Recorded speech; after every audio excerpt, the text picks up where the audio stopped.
off X.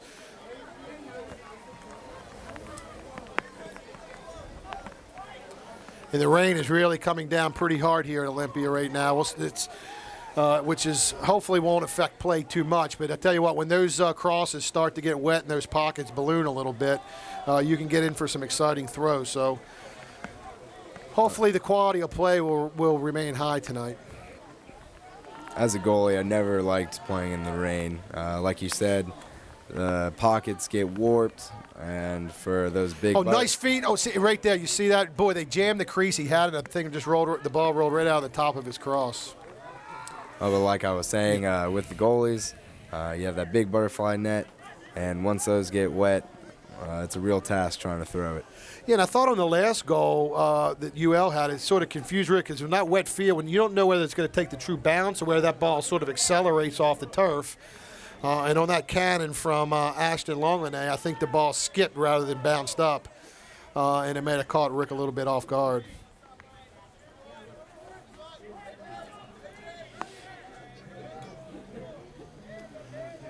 So the Cajuns going into their first real offensive set here in the second quarter.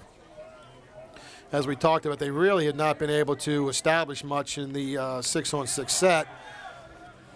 And at some point, they've got to see who on the Cajuns can beat their man off the dodge. Because if you're not forcing doubles, although he got a double there, but and I don't even know that he had a slide there, but if you're not forcing guys to have to double so you can hit the ball to the open man, it really is tough with the quality of defensive players that are on the field here tonight.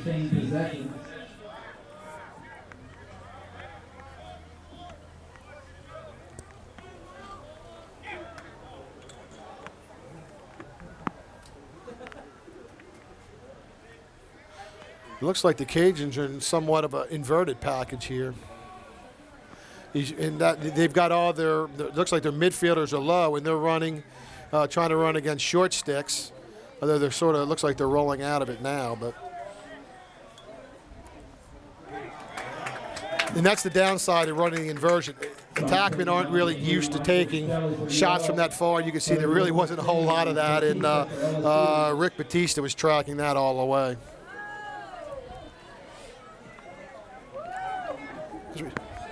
Patty, as we talked, I mean, like LSU is dominated at the attack by Hunter Stinson and Thomas Brown. They've been held with just one goal, which, it's early. But these guys are used to scoring 3-4 goals a night. What's going on where particularly Hunter is having a hard time getting untracked at this point? Well, what I'm noticing out there is that every time somebody else has the ball, Hunter is always being guarded face-to-face. They're trying to lock him off. They're not going to allow him to get anything easy. You saw him pick up the ball off of a ground ball, so I guess that might be a way that he can get into the game. But they're trying to do everything they can for him not to go off and to annoy him a little bit. Well, there was a nice save there by Brody Lejeune, but LSU retained possession. As you talked about, and see how they get into the set. Now, one of the things they can do, at some point they're going to have to try to see if they can't work the ball to Hunter and let him ISO, but he's really a true sharpshooter. The real guy who attacks back from X is Thomas Brown, and then Josh Henderson, when he's out there, likes to just sort of really crash around the crease and take feeds. But it looks like we're going to have a penalty here on UL-Lafayette. It looks like it might be on number 26, Kyle Manning. There's a lot of talking going on between Hunter and his former teammates.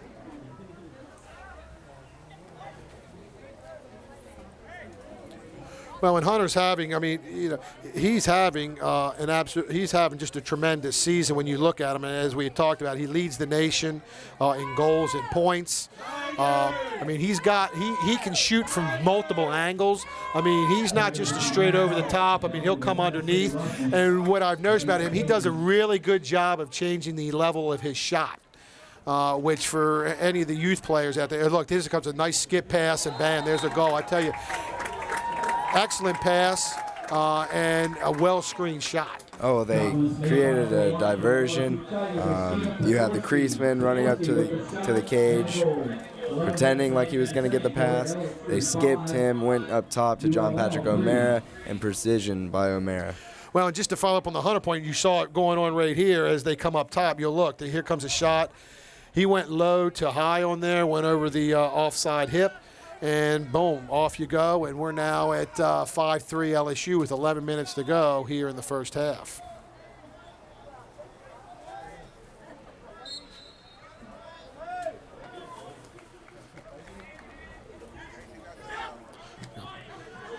Is there fighting for possession? It looks like UL-Lafayette's going to be awarded possession. Casey, what do you have for us?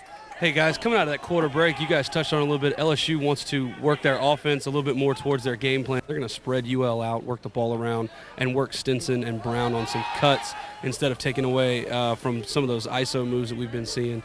And you can see they started that with that man-up opportunity with O'Mara's rocket shot from the top. All right, thank you, Casey. As UL sets up on offense, as they get set, it looks like they're running that same offense where they're just rolling players off the crease.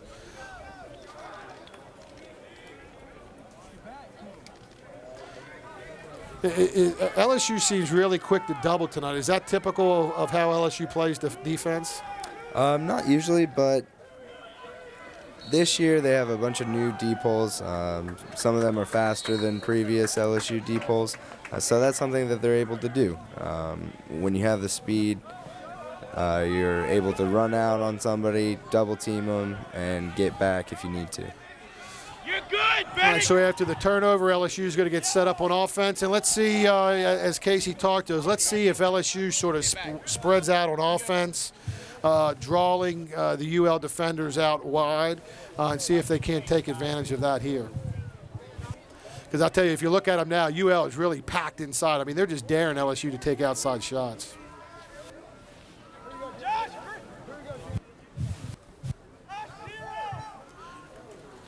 Well, and they took the outside shot. I don't know that that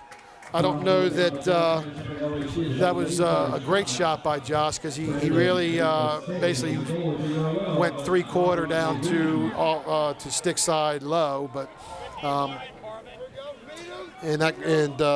Brody saw it all the way, made a nice save, and here we go, UL on offense. And again, I would say that wasn't a great shot either. I mean, he had an offensive player cutting into the crease, sort of a bad angle shot. But, you know, this is what happens in the college game. I mean, guys get excited. They see that opportunity.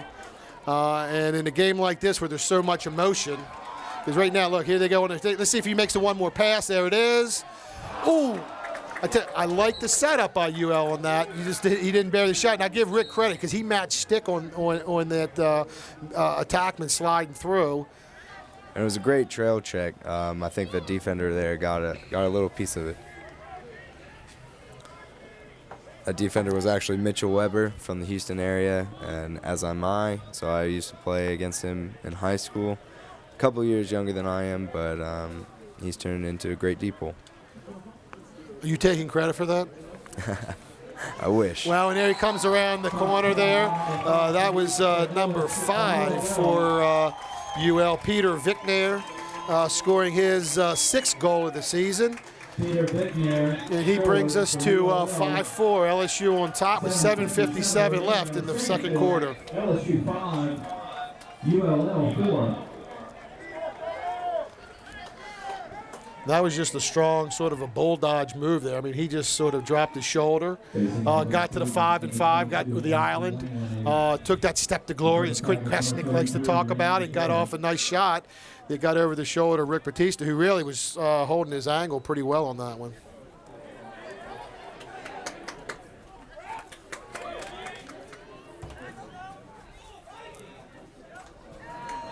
Got to take care of the ball. I'm going to say that Coach Eccles probably isn't thrilled by some of the sloppiness that we've seen here through the first half of this game. But that's the great thing about lacrosse, though. You get on a roll when you start making that pass, and things change in a hurry, as we saw in this game. I mean, LSU was dominating the contest, and then you had the 3 extra man goals, and here we are into a barn burner here midway through the second quarter.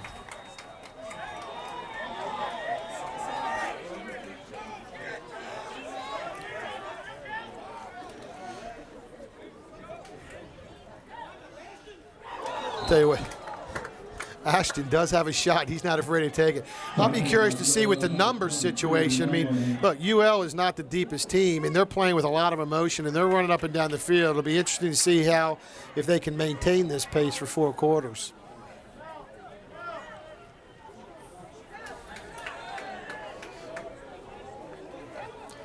Nice, easy clear. Throw it over to the wing. Curl around the top. Josh went high to high, saved by Lejeune. And we're now going the other way.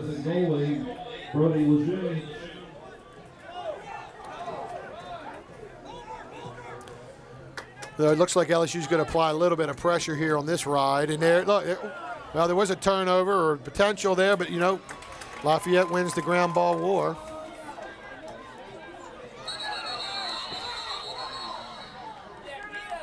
We have a whistle, and it looks like we've got a timeout. Let's see if we're going to get the timeout. There's a lot of communication between the officials. It does look like we are going to have a timeout with 6:21 left in the second quarter with LSU up 5-4. You're watching LSU Lacrosse presented by Bassett Furniture on Pelican Sports TV.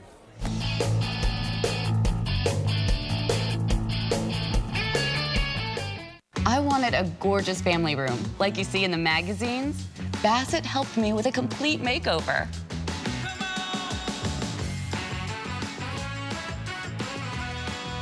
I got the room I always imagined.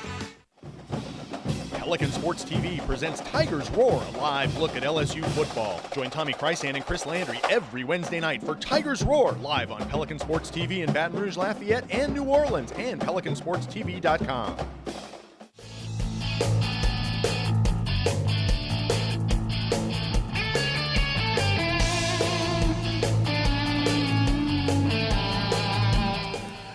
Okay, we're back at Olympia Stadium in Baton Rouge. 6:21 remaining in the second quarter. LSU up 5-4 in a game that, frankly, is a little bit closer than most of us would have expected. I'm Jared Ball along with Paddy McClernon. We also have Casey McDonald down on the sidelines giving us reports. UL coming out of a timeout.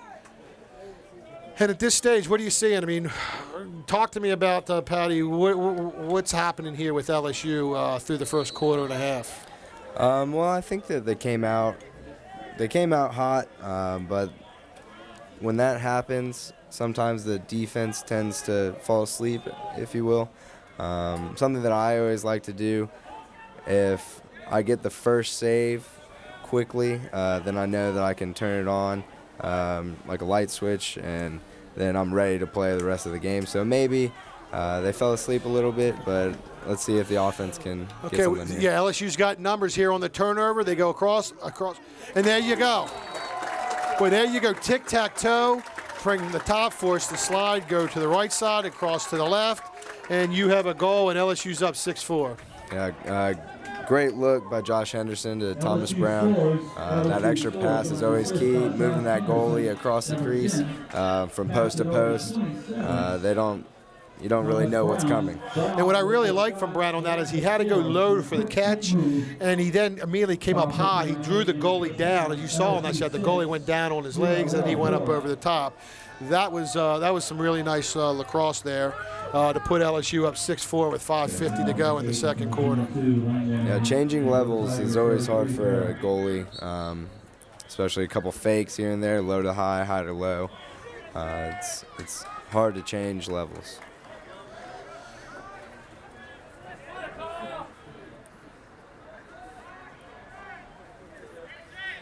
UL wins the face-off, gets set up, and they're finishing up their substitutions, getting their personnel on. And it looks, about the time they make the substitutions finished, they're going to turn the ball over, and they're going to have to get them all off the field again and get their long stick middies and defensive midfielders back on.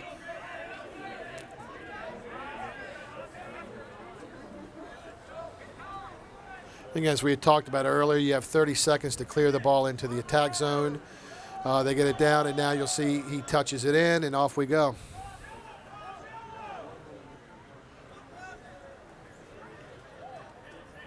You could hear from the sidelines the coaches yelling yellow, color yellow. That means to slow it down and let you get your subs in. even though Thomas Brown looked like he wanted to take it to the cage, listened to his coaches so they could get the right personnel on.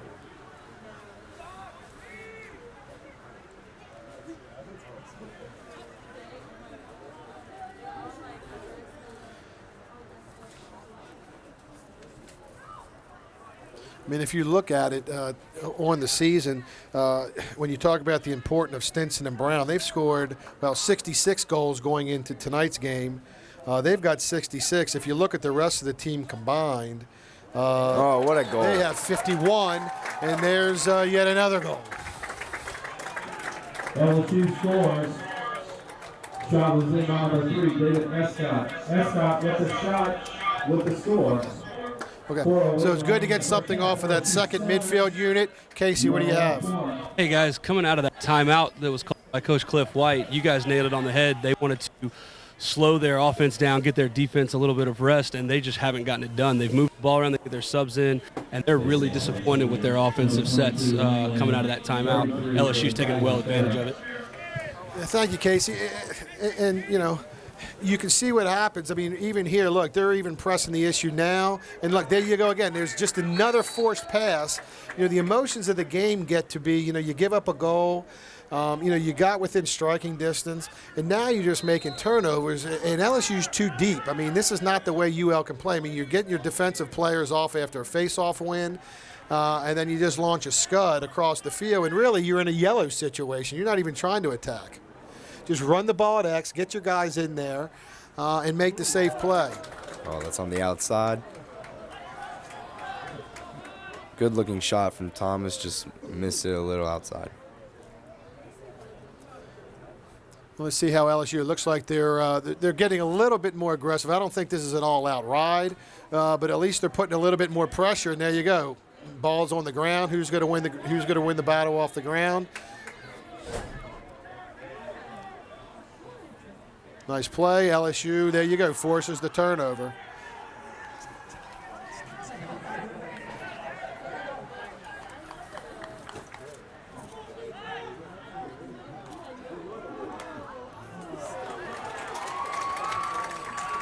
Another nice save. I tell you what, Thomas Brown has done a nice job on the rides tonight. He is he's moving around quite a bit.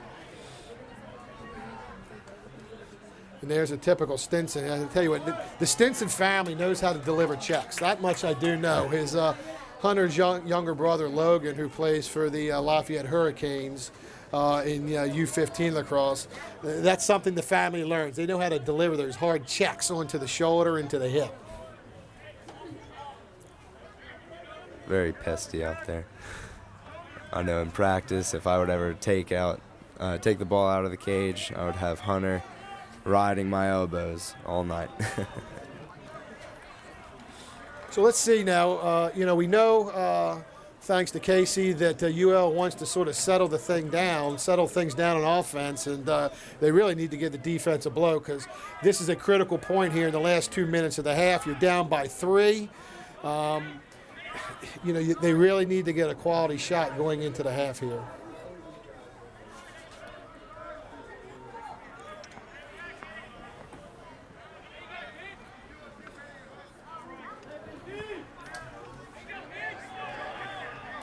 That's Mitchell Weber that I was talking to you about.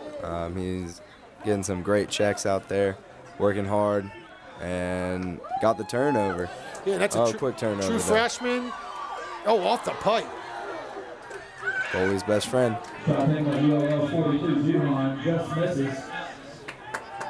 Nice, another nice play. That time by number 17, who came in with a really nice check just as the ball was arriving.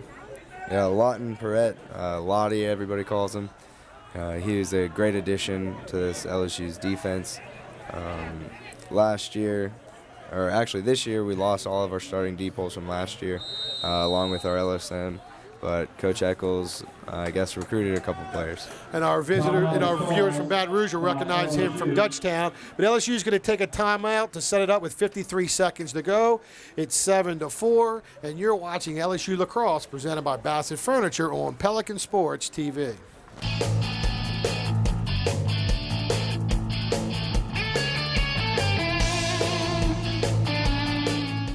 The officials want to transform this barely used bonus room into an entertainment room. Great room. How do you guys want to use it? We'd like a place we could all hang out. Definitely. For this makeover, I'll mix casual colors and fabrics. It's easy to create a functional and fun space with the HGTV Home Design Studio at Bassett. We've got this U-shaped sectional. These fabrics are great. I love the pops of color. It used to be a storage room. And now it's a family room.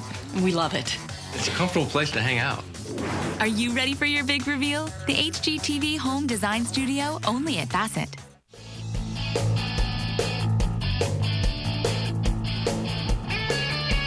Here at Olympia Stadium in Baton Rouge, 7-4 LSU over UL-Lafayette with 53 seconds to go. Casey, what are you hearing down there?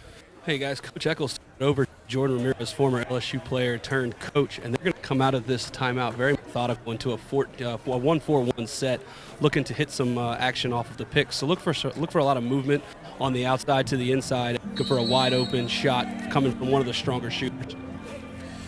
Thank you, Casey. And so what we can look for, Patty, is they're going to either be up top or work the ball from X behind the goal. There'll be 4 guys across the front of the goal, and they'll be working a lot of screens inside out, either to try to jam it on the crease or set up a shooter on the left or right wing for that mid-range shot. Yeah, an offense that LSU's coach really brought here, Coach Eccles. He loves that offense. He likes playing the 2-man game.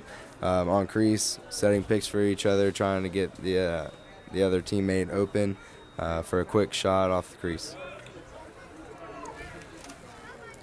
Okay, he's bringing his first midfielder out here, John Patrick O'Mara, bringing the ball. He'll swing it back, and here you can see it right now. They're in that X set. They swing it out. They're back up top, and you'll see the 4 guys across. And at some point, you're going to see a lot of pick action inside as they try to free somebody up inside. And usually Hunter Stinson's not playing on the crease area. He's usually on the outside. But since ULL is playing him rather tightly, they're putting Hunter on the crease to kind of set up a decoy. So here comes the dodge from X, or from up top. We've got 14 seconds. There's inside. Ooh. Boy, that was a rocket shot. By Dave Escott. Jammed it inside, fake high-low. There you go. Goal with 5 seconds to go. And that's the beauty of that fast restart. You know, I don't think UL really had gotten reset and identified anybody. They crash in. Nice pass. Fakes high and low.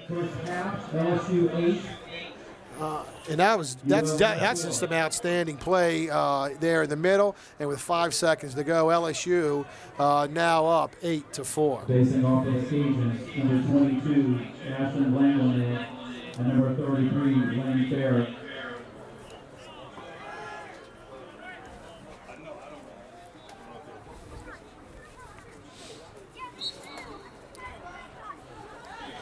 LSU is going to win the face, but really not enough time to get off the shot, and we've reached halftime. 8-4, and we're going to get with Casey as he is waiting for Coach Eccles, or is it looks like he's going to get Coach Eccles here before we go into the half. But it was a play where LSU really picked it up in probably the last 7 minutes of that second quarter there. To really extend out that lead. Yeah, no, you saw that the defense started communicating a little bit better. The offense started clicking. I think some of those timeouts really helped LSU. So at this point, what will be the message as we're waiting for Casey and Coach Eccles to get ready? What will be the quick message or the one big talking point you think for LSU in the locker room here? I would just tell them to calm down a little bit. It seemed like they were a little frantic at first, but once they settled into the game, everything started clicking. Okay, I think we're ready. We're down and ready on the field. Casey, what do you have? I'm here with Coach Eccles going into the half. Coach, you started out really hot in the beginning of the game, 3 quick goals, and then things kind of changed with the momentum with that Hunter Stinson penalty and some jawing a little happened. What was the message to the Tigers there to get out of that rut and get back into scoring towards the end of the half? Yeah, I think clearly, I mean, UL definitely has come out to play us hard, and there's no doubt about that. I mean, we greatly respect that team, that university, what's going on, and I think our guys got a little overconfident, to tell you the truth. I think they got a little flat. And we basically talked to them after that and told them this is what we practiced for all week. We've been off for 2 weeks, so I think we kind of, at that point, we kind of settled back on our heels a little bit, and we kind of had to rev them up a little bit. Excellent. Going into half, looks like the rain is kind of held off finally. We're done with that. What kind of adjustments are we going to see out of the Tigers here in the second half? Yeah, I think not really too much about the rain. We're good with that, and I appreciate that the good Lord's kind of kept the rain off of us a little bit. But the main thing we need to do is just play with more intensity and then kind of don't really play to our competition, but basically play our game, what we need to do. That's it. Thank you, Coach. Have a great half. Thank you, Casey. Thank you, Coach. And after a word from our sponsor, Bassett Furniture, we'll take a look at the LSU women's lacrosse program from an interview done earlier with Coach Casey and Tommy Chrysan from Tiger Roar. Our score at halftime, LSU 8, UL-Lafayette 4. You're watching LSU Lacrosse presented by Bassett Furniture on Pelican Sports TV.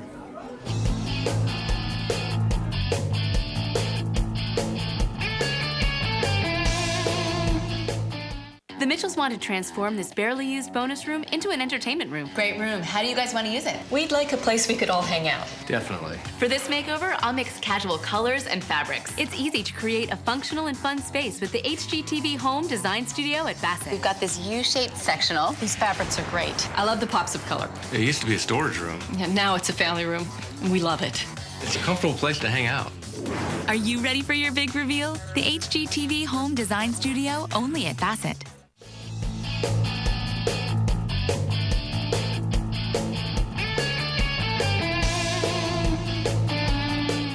We're spreading it around tonight a little bit. I want to welcome to the program the head coach of the women's lacrosse team out at LSU, Casey McDonald. Casey, good evening. How are you? Good evening, Tommy. Nice to meet you. I'm doing well. I'm trying to stay warm and dry. Yeah, this weather's a little rough out there. A couple weeks back, we had Jeff Eccles of the men's lacrosse program on the program with us, and Andrew and our staff and you communicate. I said, well, heck, let's get the women's program on there. We gotta give a fair shout out in all directions there. A couple of questions for you. First off, you guys are into your season already. Yes, sir. We're going to pretend people don't know much about it, but talk about how the season is going so far. Season's great. Just like the men's program, we're off to our best start in program history. We're 3-0 right now, 2-0 in conference division play. We've beaten Baylor, we've beaten Sam Houston State, and we beat Houston those last two this last weekend. And we're heading up to North Texas this weekend to take on University of North Texas and TCU in 2 more crucial division games. Let's talk about the history of the women's lacrosse program at LSU. How long has it been around? When did it come to be? I mean, give us the quick rundown on the history of women's lacrosse at LSU. Sure. The brief history is it's been off and on throughout the last couple of decades. As you know, the men's team's been around since the late 70s. The women's team has shot up and kind of gone off from here and there throughout that same time period. When I played at LSU for the men's team, they had a team 2 of the 5 years I was here. Most recently, though, in our current success, in our current streak, we've got a program since about 2011, and we've got into our conference, which is the Women's Collegiate Lacrosse Association, which is our governing body. And then our conference is the Texas Women's Lacrosse League, made up of SMU, Texas, Texas A&M, TCU, North Texas, Texas State, Sam Houston State, LSU, Oklahoma, teams like that. We've been in that conference now 3 full seasons, and we've been rocking and rolling. We've made the playoffs the first 2 seasons in conference play, and we're looking to do it again. Well, let's talk about the women's program. And, you know, it's not a part of the athletic department as That's is correct. the men's program. So that presents certain challenges to you, but it is a part of LSU, and you're competing with other universities. And, I mean, is there a goal one day down the road to maybe the athletic department says, hey, let's add women's lacrosse, let's add men's lacrosse to the athletic department? You see that maybe in the future? I do. The University of Florida, you know, as much as we rival with them, they have really paved the way for women's lacrosse in the SEC. 5 years ago, they were just a club program just like we were. They're a very successful club program. And their athletic director and Pat Dooley really invested a lot of money and a lot of energy into the program. And they have made the NCAA tournament in the last 4 years. They hosted some games, and they've beaten some traditional powerhouses. You know, they have their own facility, they have their own locker rooms, they have everything, they've got the support. We would love to get to that level here at LSU. You know, we bring up a great level of GPA status, some student athletes that are going to graduate and go on to be positive members of the LSU alumni community.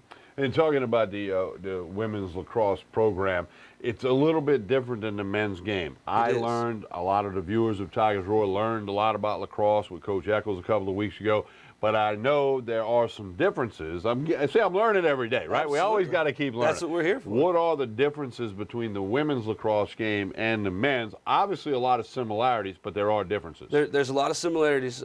We play on approximately the same size field. Our field is actually a little bit longer and a little bit wider than the men's game, and our goals are located a little bit further back from the midfield than the men's game. The second main difference is women's lacrosse is a non-contact sport. It's more about finesse. It's more about poetry and motion. We have a different strung lacrosse stick. Our sticks are strung a little bit different. As you can see, you saw last week with Coach Eccles, a men's lacrosse stick has a deep pocket, a little bit more intricate stringing that's going to give you more whip, more trajectory on the ball. Whereas a women's lacrosse stick is going to be strung a little different to where it's more of a pass and catch and hold game. And also, as you can tell, the ball comes out a lot easier than it does on a men's stick, where it's going to take a little bit more time. This allows for a lot more control in terms of the offense when moving the ball around the field. It's a lot like women's basketball in the set. You're going to see a lot more set plays. You're going to see a lot more intentional action to get the defense to move and to get the goalie out of position to score. And obviously one difference being the color of the ball. The men's ball is white. The women's ball is gold, yellow. A la softball, as you know, you have it with the baseball team and the softball team, and that's common in all schools.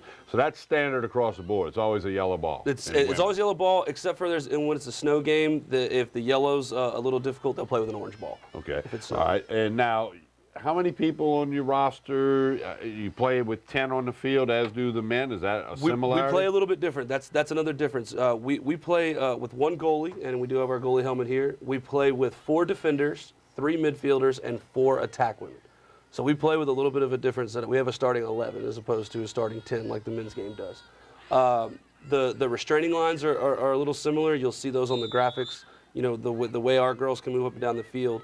But essentially, it's a 7-on-7 game in terms of the offensive defensive side, working the ball around. All right, now let me ask you this. Let's go. You got to get lacrosse players from somewhere. Excuse my ignorance, but do they have any girls lacrosse teams at the high school level? I know there are lacrosse clubs and their teams, a la travel teams in summer baseball for young students and softball. How do you go about getting players? What's the feeder program to women's lacrosse? Sure. For us specifically, there's a couple of high school teams in the state of Louisiana. The traditional teams are up in the Shreveport area, Caddo, C.E. Bird, a lot of those high schools in that area. And New Orleans has gotten a couple of teams in the late running here. Carrollton High School is one of the big front runners there in the New Orleans area. For us, the feeder is more of the LSU student body. With LSU's increased admission standards, we've been able to attract some really smart players from all over the country and outside the state specifically. 7 of our team members are from the hotbeds of lacrosse, which would be the Maryland, Massachusetts, New York area. We've got one girl from Long Island who's been in the program a couple of years, Boston, Massachusetts, a couple of them sprinkled throughout Maryland, and that makes up a good wealth of our talent in that level, because that northeastern area is where girls lacrosse is prevalent. The state of Florida is the next area where it's going to be the closest to be the prevalent, because it is a varsity sport in the state of Florida. We've got a couple of girls from Texas, a couple from California, and one from Colorado. You have a starting 11. How many on the roster? We have 21 girls on our roster. Is that typical or less or more? So it depends on different teams. Some of our teams in our conference are going to have a little bit less because they're a younger program. When I took over a couple of years ago, we only had about 18 girls, so we've grown up and grabbed a couple more. What's the ideal number for women? The ideal number is going to be in the high 20s, low 30s, so that you can have some solid competition. You're going to get an injury. I mean, injuries are part of all absolutely. sports. Injuries are going to happen. The goalies specifically, they're taking shots of upwards of 50, 60 miles an hour, and for even with the pads that they wear, that's still going to sting, and that's going to cause some injuries here and there. So we're lucky to have 2 goalies on our roster, and a lot of players that can play both ways. Well, and when I first was looking into all the stuff that you and Andrew had sent to me, I'm thinking, well, there's differences in the game, but there's differences in baseball and softball. Exactly. Lots of differences. The men's basketball and the women's basketball is a different size. The three-point line's a different spot. So that's kind of common to find the differences, but I think most notably the lack of the physical. I mean, there's checking allowed in the men's game, and it's a much more physical game. They wear more pads, they wear more gear. But as you said, this is more of a finesse game, set it up, run a play. For those that are going to want to watch this, it's different to that degree. It is to that degree. Now, the one thing we definitely want to include is checking is allowed for checking of the stick specifically. So as long as you're carrying the ball outside of your sphere, which is the area between your shoulders where women are allowed to carry, as long as you check on the stick and not the hands, you're allowed to make that contact, which is one of the ways to dislodge the ball. The other way, and very simply, is that occasional body contact. And it's not so much brute strength contact like in the men's game, but just like in women's basketball, you're going to set picks, you're going to have rolls, and you're going to have that contact. And a lot of times that contact, that motion, causes the ball to lodge out, and that's going to cause your turnovers in your scrimmage.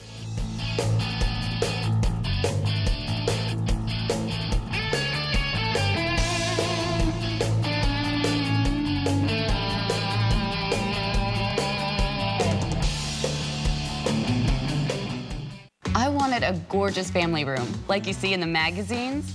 Bassett helped me with a complete makeover.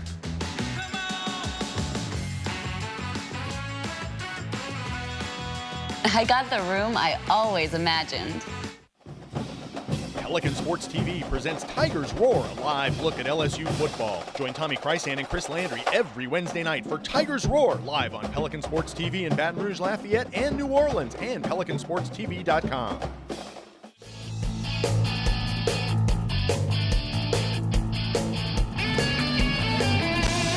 Welcome back to Olympia Stadium in Baton Rouge. Our halftime score, LSU 8, UL-Lafayette 4. It was a game, it was a first half that was really pretty simple. UL-Lafayette was out to frustrate Hunter Stinson and lock him down. They identified him as the main threat. And on the other side, really for UL, it was all about their extra man offense.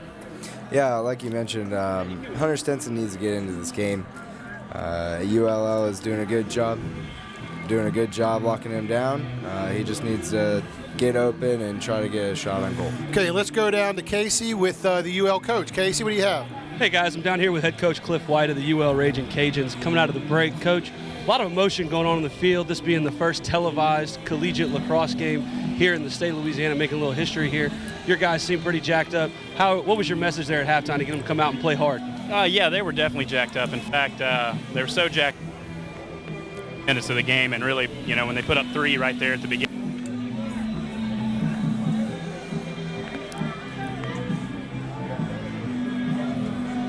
I told the guys, execute better down here on the defensive end. Good. So really not much change, anything, just execute a little bit better. All right, coming into the second half, out of those timeouts, you were really looking to slow the ball down, give your defense some rest.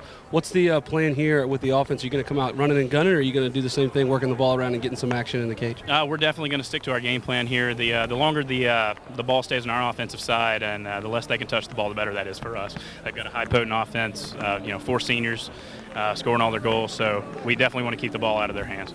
Excellent. Thank you, Coach. Get with your team here for the break. Good luck in the second half.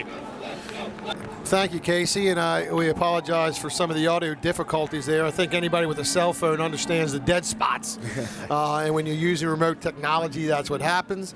But we're here at 8-4, and really, one half of the double-headed attack monster for LSU came through in the first half with Thomas Brown getting 3 goals at attack. Josh Henderson also had a goal at attack, and then the other 4 came from midfield with John Patrick Romero, David Escott, Patrick Messenger, and Stephen Podorski, each picking up a tally for LSU. Well, yeah, I think the 3 goals from Thomas is key. Thomas Brown usually does a 2-man